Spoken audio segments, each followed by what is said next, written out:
Վստահ եք, որ չենք հաղթել։ Կհիմնավորեք Երբեք հաջորդ կառավարության նիստը անցկացնելու որպես վարչապետ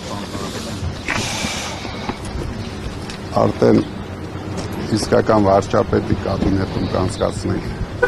Պարոն Կարապետյան, վերահաշվարկից ինչ սպասելիքներ ունեք։ Ինչ։ Ո՞նց եք հասնելու դրան, որ դուք վարչապետի կաբինետում անցկացնեք։ Ինչ քայլեր եք պատրաստվում անել։ Որտեղ Փաշինյանն էլ չի հաղթել։ Բայց դուք էլ չեք հաղթել, Մենք էլ չենք հաղթել, ինքն էլ չի հաղթել։ Դրա համար ասում ենք, Վերահաշվարկի արդյունքներից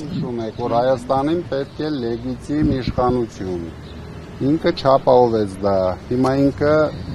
փոստ փչած իշխանություն։ Ընտրությունները կեղծված են, ձեր քաղաքական գնահատականը ինչպիսին է, թե ոչ։ Ընտրությունները ամբողջությամբ տապալված են, համ կեղծված են, համ տերորի տակ ընտրություններ չեն անցկացնում։ Բոլոր մեր շրջանային համակարգողները կալանավորված են, 770 մարդ ձերբակալվել են։ Հիմա եթե կեղծված են, պարոն պատում եք այս վերահաշվարկի։ Ինչ։ Ընտրակաշառքի գործով կան ձայնագրություններ։ Բայց եթե ընտրակաշառքի գործով ձայնագրություններ կան,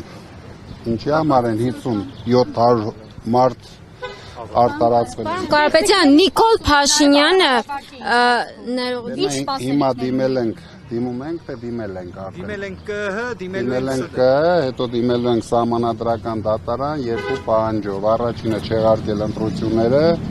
երկրորդը նշանակել երկրորդ տուր։ Եթե ինքը վստահ իր վրա որ հաղթել է, ավելի ճիշտ կլինի երկրորդ տուրը կորոշենք հաղթել են թե չէ։ Հետ, որովհետև դրսում պայքար չկա։ Այ ինչ եք կարծում, ինչու պայքար չկա դրսում։ Թե հանրությունը սկզբից հաշտ է լինում, հետո հաշտ չի լինում։ Չեն բացառում, որ առաջիկայում